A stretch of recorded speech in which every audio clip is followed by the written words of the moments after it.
Hello students, welcome to government commerce college BCom part third EAFM paper first ग्रामीण विकास एवं सहकारिता rural development and cooperation. Point प्रकृति एवं वन संरक्षण कार्यक्रम चैप्टर है प्रकृति एवं वन संरक्षण कार्यक्रम और सब पॉइंट जो है topic national river conservation directorate राष्ट्रीय नदी संरक्षण प्राधिकरण।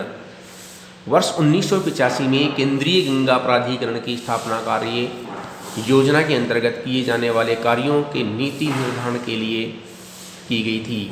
वर्ष 1995 में राष्ट्रीय नदी संरक्षण प्राधिकरण को स्वीकृति मिलने के बाद के साथ केंद्रीय गंगा प्राधिकरण का पुनर्गठन किया गया और इसे राष्ट्रीय नदी संरक्षण प्राधिकरण कर दिया गया। गंगा परियोजना निदेशालय का नया नाम राष्ट्रीय संरक्षण निदेशालय रखा गया। राष्ट्रीय नदी संरक्षण प्राधिकरण की सहायता के लिए एक परिचालन समिति तथा एक निगरानी समिति बनाई गई। मंत्रालय के अंतर्गत प्राधिकरण इन समितियों की व्यवस्था देखता है और गंगा तथा अन्य कार्य योजनाओं के अंतर्गत परियोजनाओं को लागू करने के लिए उनका समन्वय भी करता है। गंगा कार्य योजना का उद्देश्य नदी में प्रवाहित होने वाली नदी में प्रवाहित होने वाली गंदगी को अन्य स्थानों पर एकत्र करना और उपचार कर उन्हें उपयोगी ऊर्जा स्रोत में परिवर्तित करना। प्रतिदिन 87 करोड़ 30 लाख लीटर घरेलू गंदगी को गंगा में गिरने से रोकने, उसकी दशा बदलने तथा उपचार करने के लिए बुनियादी ढांचा खड़ा करने का लक्ष्य रखा गया। इसमें 73 करोड़ लीटर कचरे को बीच में रोकने और 54 करोड़ लीटर शहरी अपशिष्ट का प्रतिदिन उपचार करने योग्य बुनियादी ढांचा तैयार कर लिया गया है। अब तक स्वीकृत 261 परियोजनाओं में से 248 परियोजनाएं पूरी कर ली गई हैं। इनमें से कम लागत वाली लगभग सभी मल व्यवन परियोजनाएं तथा विद्युत सौदाह ग्रहों के निर्माण का काम पूरा कर लिया गया है। इससे गंगा नदी पर प्रदूषण के बोझ में उल्लेखनीय कमी आई है। एक सरकारी प्रस्ताव के तहत गंगा कार्य योजना के दूसरे चरण का राष्ट्रीय नदी संरक्षण कार्य योजना NRCP के साथ विलय कर दिया गया है। इस विस्तृत कार्य योजना के अंतर्गत अब 14 राज्यों में 22 अंतर्राज्यीय नदियों के साथ साथ बसे 141 शहर आते हैं। इन योजनाओं पर 2053.26 करोड़ रुपए की कुल लागत आएगी। 18 अंतर्राज्यीय नदियों के साथ साथ बसे 46 शहरों में प्रदूषण घटाने का काम प्रारंभ कर दिया गया है। गंगा कार्य योजना भाग 2 के मुख्य भाग के पास बसे 59 शहरों में भी यह कार्य प्रगति पर है। 3 राज्यों के शहरों में से गुजरती यमुना नदी की सफाई पर अनुमानित 663 करोड़ रुपये 663 करोड़ रुपये खर्च करने होंगे। गोमती नदी योजना के अंतर्गत 3 शहरों में प्रस्तावित सफाई कार्यों पर अनुमानतः लागत 64 करोड़ रुपये होनी है। दामोदर नदी में प्रदूषण में कमी लाने के लिए 24.54 करोड़ रुपये की एक कार्य योजना को अक्टूबर 1996 में मंजूरी प्रदान की गई थी। 2 राज्यों के 12 शहरों में इस कार्य योजना का प्रस्ताव शामिल है। राष्ट्रीय झील संरक्षण योजना के अंतर्गत 11 परियोजनाएं पूरी कर ली गई हैं तथा कुछ पर अंतिम चरण में कार्य चल रहा है।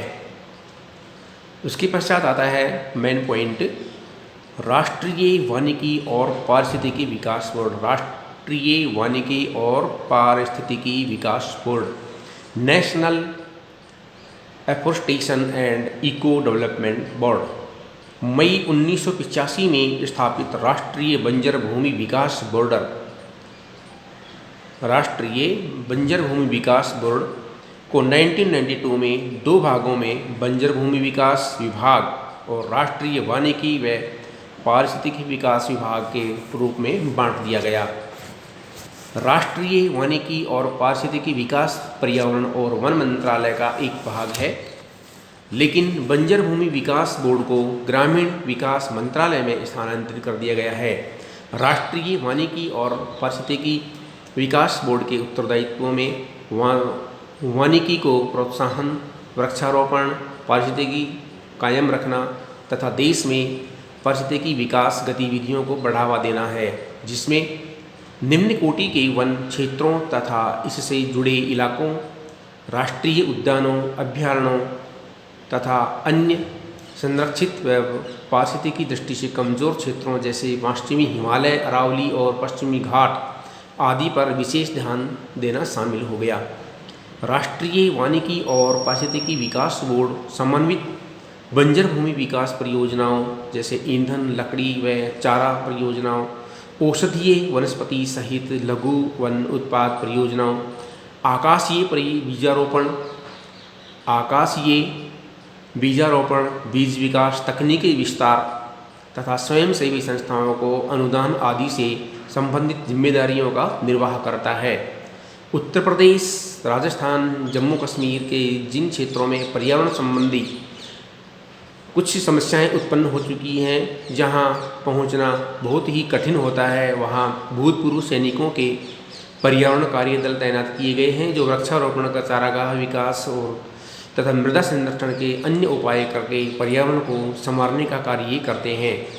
जलाने की लकड़ी का संरक्षण, लकड़ी के विकल्पों की खोज, चारागाह तथा पशुधन प्रबंध जैसे महत्वपूर्ण विषयों के बारे में नीतिगत परामर्श देने के लिए अनेक दल बनाए गए हैं तथा चारागाह एवं पशुधन प्रबंध और सामान्य भूमि के लाभप्रद वितरण के बारे में रिपोर्टों के मसौदे तैयार हो चुके हैं। उपग्रह से प्राप्त डेटा से देश के 229 जिलों के लिए बेकार भूमि के नक्शे तैयार किए जा चुके हैं।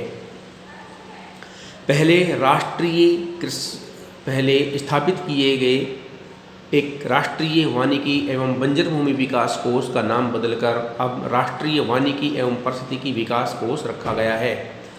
इस कोष के लिए व्यक्तियों तथा निगम, गैर निगम संस्थाओं से प्राप्त चंदे पर आयकर कानून की संबंधित धाराओं के अंतर्गत 100% छूट देने का प्रावधान भी किया गया है।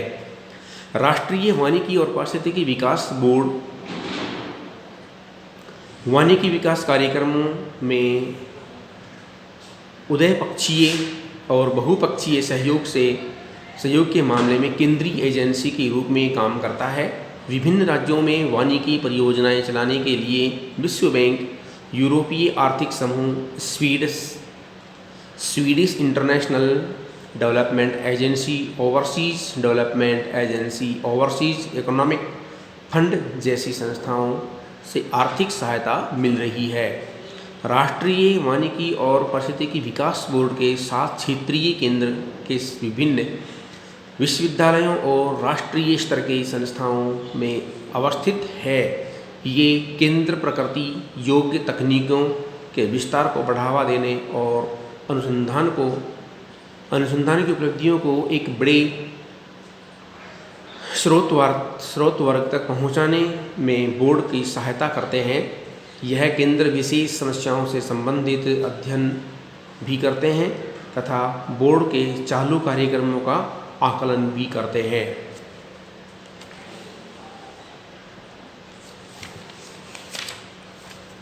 ये था आज का हमारा कार्यक्रम राष्ट्रीय नदी संरक्षण प्राधिकरण और दूसरा था हमारा राष्ट्रीय वानिकी पारिस्थितिकी विकास बोर्ड। धन्यवाद।